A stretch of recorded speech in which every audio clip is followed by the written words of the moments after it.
Então, lembrando que nós fazemos aí a lição em 3 partes. Fizemos a primeira parte, introdução. Agora vamos então à segunda parte e depois teremos a terceira parte. Lá na quarta-feira à noite, quinta-feira, a gente junta as 3 partes e faz uma parte só, faz um vídeo só. As figuras ilustrativas que nós usamos aqui, os slides, todos você adquire no nosso blog ou no slide Shire no final da lição. E os escritos, toda a parte escrita, você pega aí gratuitamente no nosso site, também no nosso blog. E você então vai entender bastante coisa da lição. Então vamos aí ao tópico 1 da lição, o que é a inerrância da Bíblia. Vamos ver o subtópico 1, o conceito da inerrância bíblica, o subtópico 2, a Bíblia reivindica a sua inerrância, subtópico 3, a infalibilidade e a inerrância da Bíblia. Vejamos então o tópico 1, o que é a inerrância da Bíblia. Subtópico 1, então, o conceito da inerrância bíblica. A inerrância é a doutrina segundo a qual a Bíblia não contém erro algum. Significa que ela é verdadeira em tudo o que afirma. Desse modo, a Escritura é isenta de erros nos aspectos doutrinários, espirituais, históricos, culturais, científicos e em todos os demais temas. O argumento é irrefutável. Deus não pode errar. Como a Bíblia é divinamente inspirada, ela não pode conter erros. Assim sendo, a infalibilidade e a inspiração estão entrelaçadas. Nesse sentido, nossa declaração de fé professa: a Bíblia é a nossa única fonte de autoridade, a inerrante, infalível, completa e inspirada palavra de Deus. Como nós vemos aí no Salmos 19:7, João 10:35. Veja aí, Salmos 19:7 diz: a lei do Senhor é perfeita e refrigera a alma. O testemunho do Senhor é fiel e dá sabedoria aos simples. Então, a primeira coisa é saber, a Bíblia não contém erro nenhum. Ela é verdadeira em tudo. Veja bem, Deus inspirou os escritores a escreverem o que está na Bíblia. Deus é perfeito.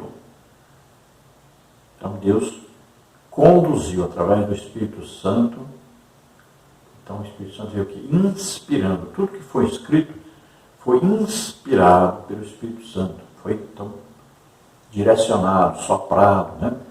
A pessoa sabia o que tinha que escrever, apenas escreveu da sua maneira. O Espírito Santo veio editar cada palavra que deveria ser colocada na Bíblia.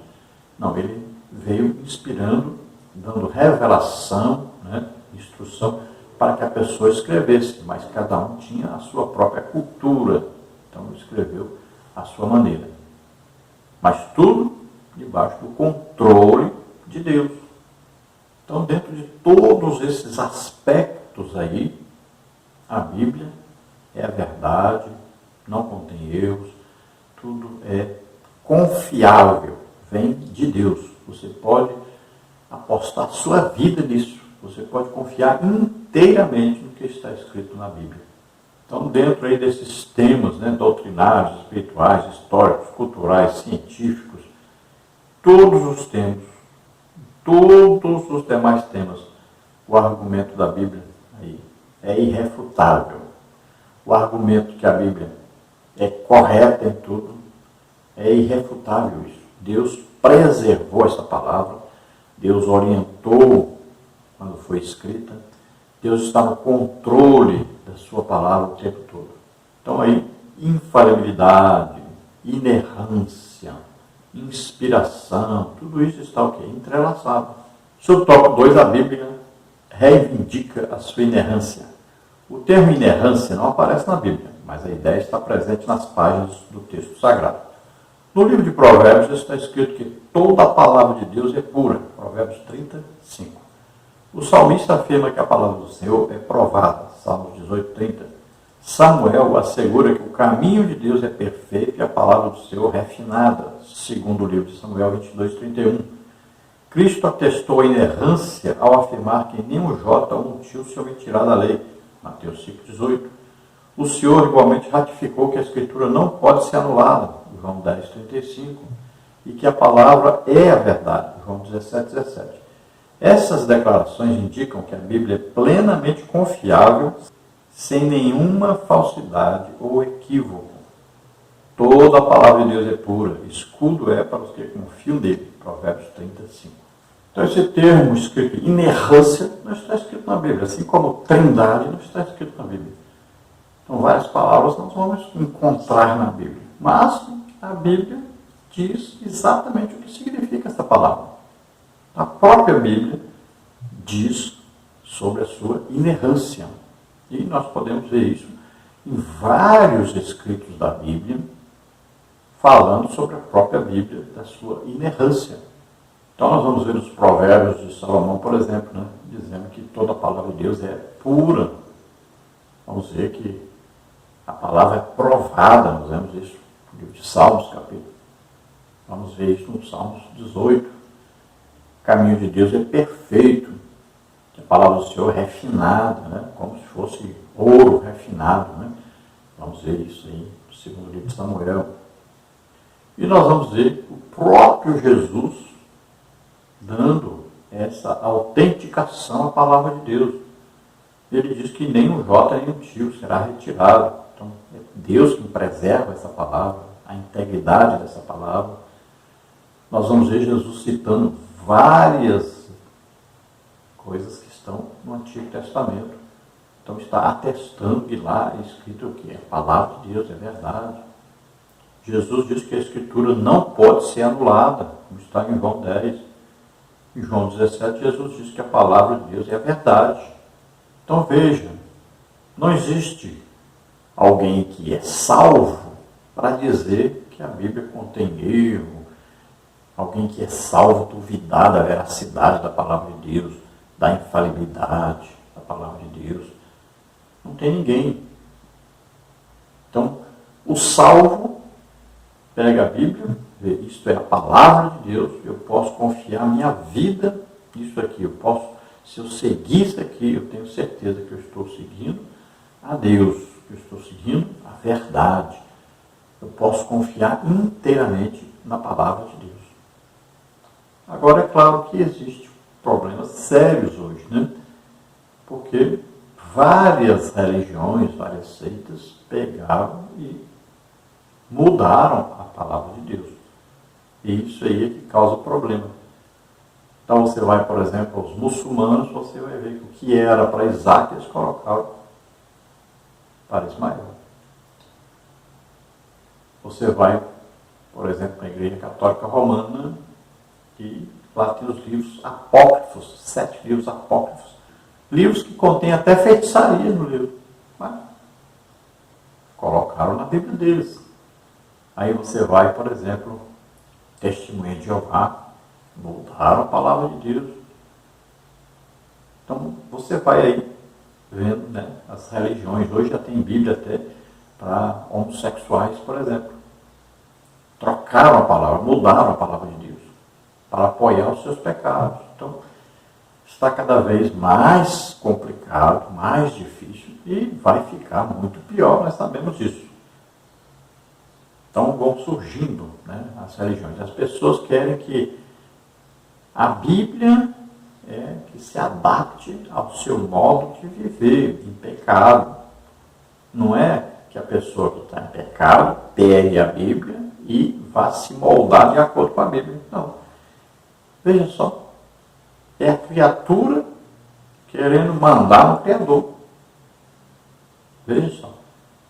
É o homem vivendo em pecado, querendo obrigar Deus a aceitar o seu pecado. É uma coisa tremenda, mas é o que está ocorrendo. Não tem até pastor por aí, muitos, que separaram-se de suas esposas e casaram de novo. E aí vão torcer a palavra de Deus, a interpretação, para achar apoio para fazer isso. Veja só. E assim, são muitos que a gente até pensa que são crentes mesmo, né? E de repente estão torcendo a palavra de Deus. Subtópico 3, a infalibilidade e a inerrância da Bíblia. O vocábulo infalível indica o que não pode nem consegue falhar. Em relação à Bíblia, significa que as suas palavras hão de se cumprir cabalmente. Isaías 55, 11. Por causa da etimologia, os termos inerrância e infalibilidade são, por vezes, confundidos como sinônimos. Não obstante, outros afirmam que a Bíblia é somente infalível quanto à sua mensagem salvífica e não a consideram como inerrante. Por isso, preferimos o uso de ambos os termos, isto é, cremos e ensinamos que a Bíblia é infalível, ou seja, incapaz de falhar, e é igualmente inerrante, livre de erro. Negar essas verdades é desacreditar de sua autoridade e inspiração divina. Judas 1, 3 e 4. Vamos ver Isaías 55, 11, que diz assim: assim será a palavra que sair da minha boca, ela não voltará para mim vazia. Antes fará o que me apraz e prosperará naquilo para que a enviei. Então muitas vezes se confunde, infalível com inerrante, mas não são a mesma coisa. Tem gente que considera a Bíblia infalível, mas diz que ela tem erros. Outros dizem que ela não tem erro, mas que é falível. Então, as duas coisas são muito importantes. Nós temos que acreditar nas duas juntas. Então, é infalível, porque não falha. Ou seja, o que está profetizado aí, ou se cumpriu, ou está se cumprindo, ou ainda vai se cumprir. Isso nós temos que colocar nossa vida nisso aí. Nós temos que acreditar nisso aí. Para nós termos uma vida com Deus, intimidade com Deus, para nós conservarmos a certeza da salvação. Então nós temos que pegar a Bíblia e colocá-la como infalível e também como correta, sem erros. Se nós não fizermos isso, nós vamos ter dúvidas. Nós vamos viver uma vida inconstante. Temos que ver então que ela é inerrante, ou seja, não contém erro nenhum.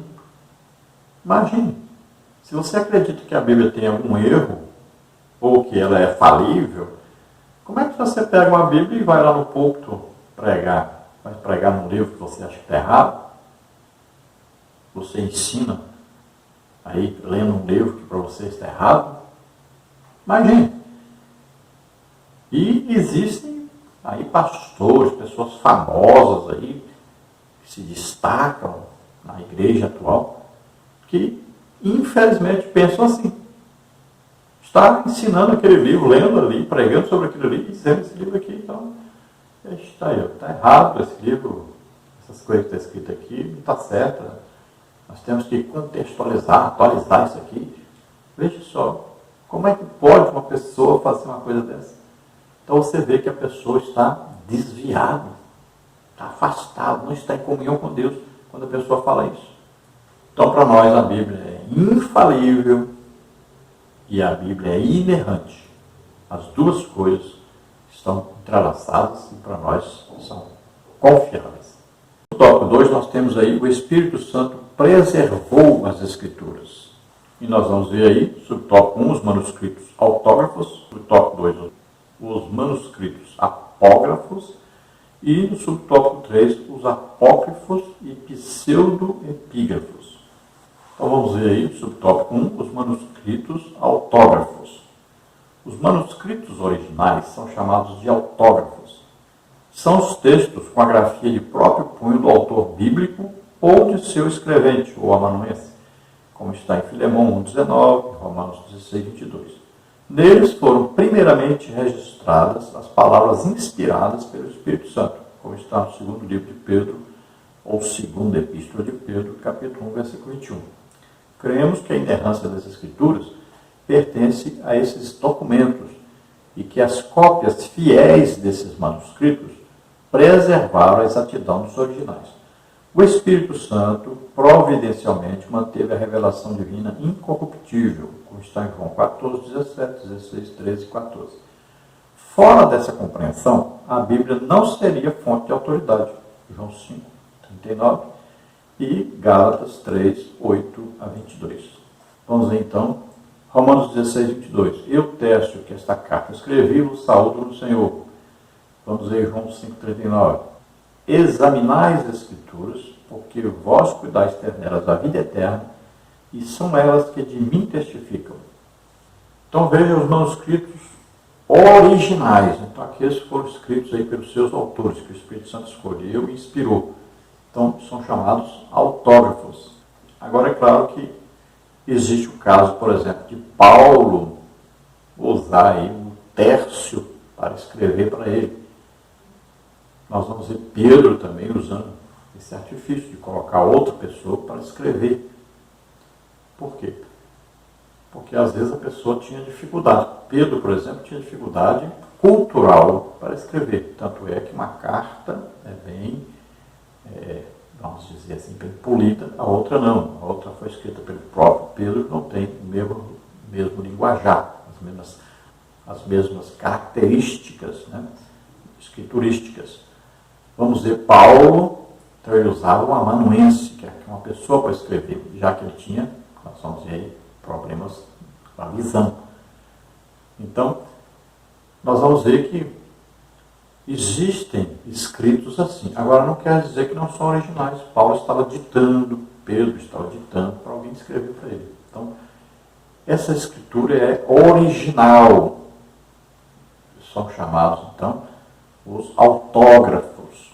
Então, quando você ouvir assim, os manuscritos autógrafos, já sabe, são aqueles que foram ou escritos originalmente, por alguém escolhido pelo Espírito Santo para escrever, ou escritos por alguém cuja pessoa foi escolhida pelo Espírito Santo para escrever, inspirou essa pessoa, mas colocou outra pessoa para escrever.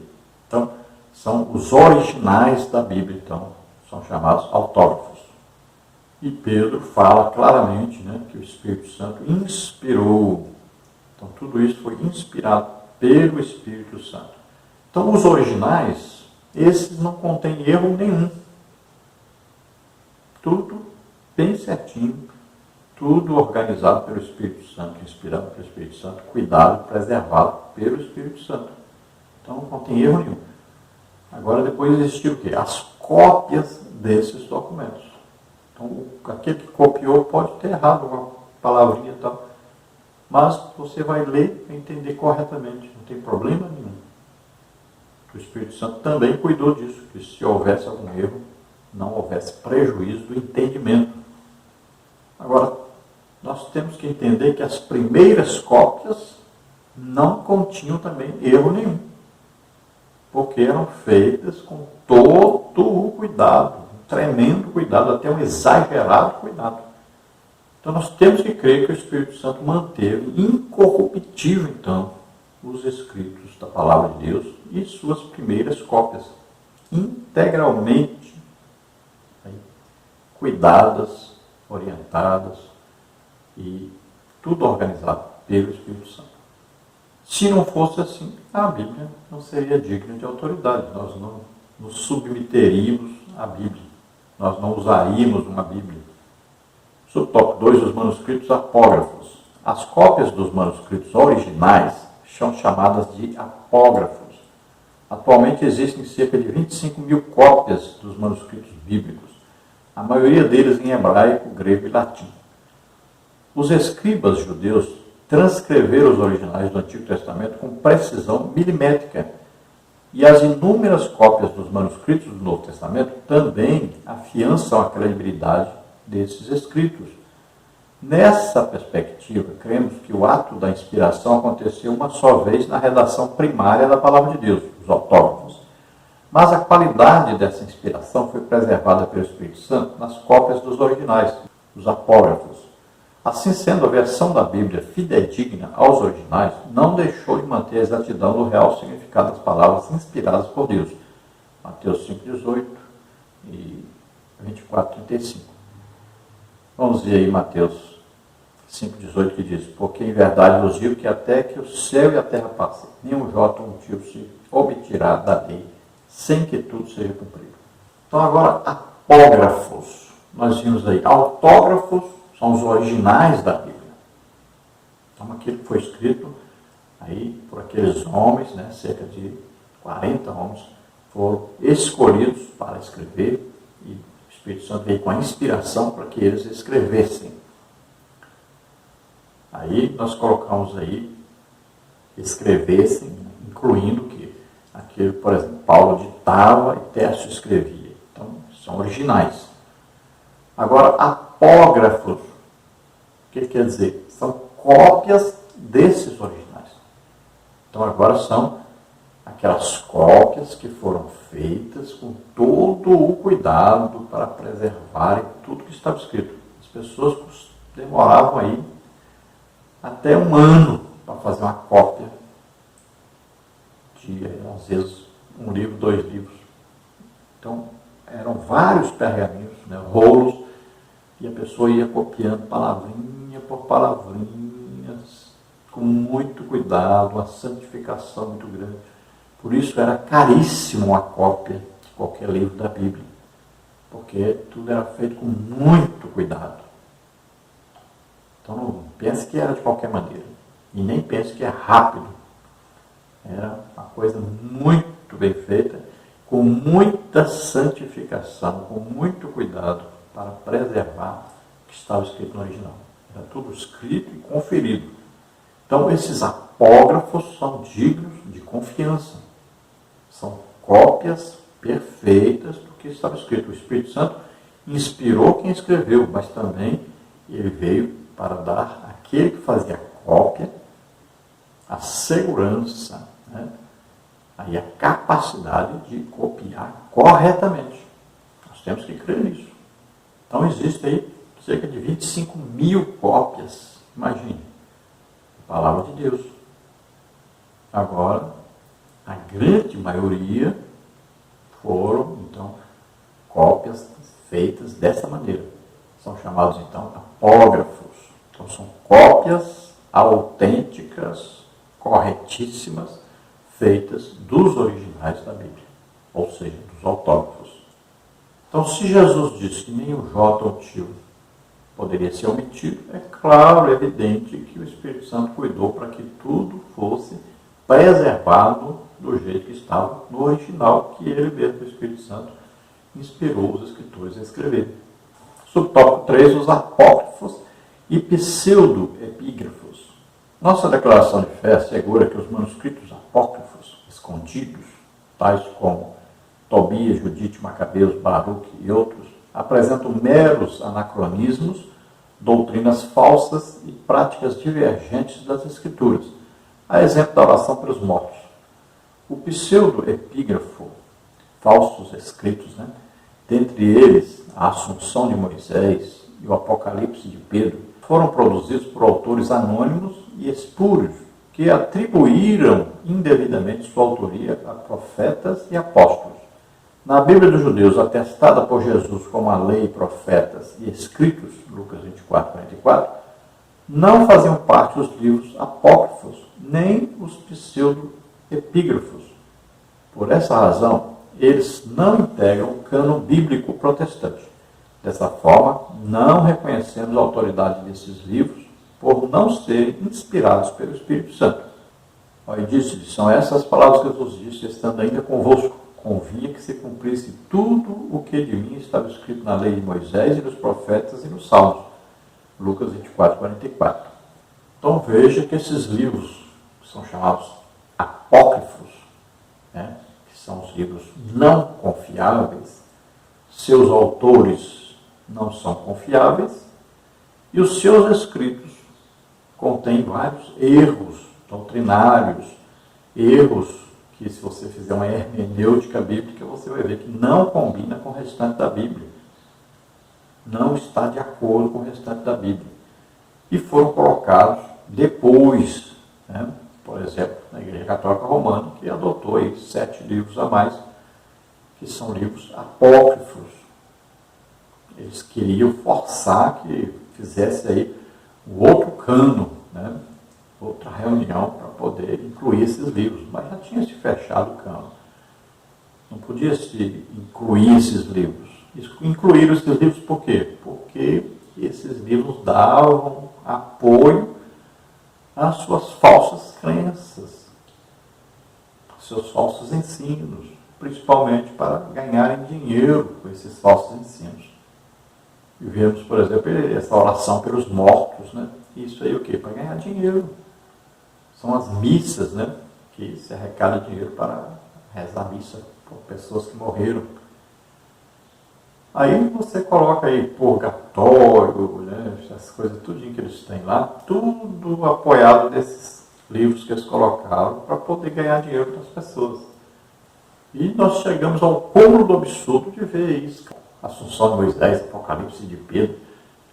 Então são coisas que foram inventadas, as pessoas escreveram e são tão descaradas, são tão sem temor a Deus, que colocaram como se fossem aí Moisés e Pedro que escreveram. E assim existem milhões de livros falsos que dizem que fazem parte aí da Bíblia e tudo, que não foi colocado na Bíblia, mas deveria ser colocado, não sei o quê. Isso para confundir as pessoas, para levar as pessoas a desacreditarem na Bíblia. Então são tentativas, na verdade, de Satanás.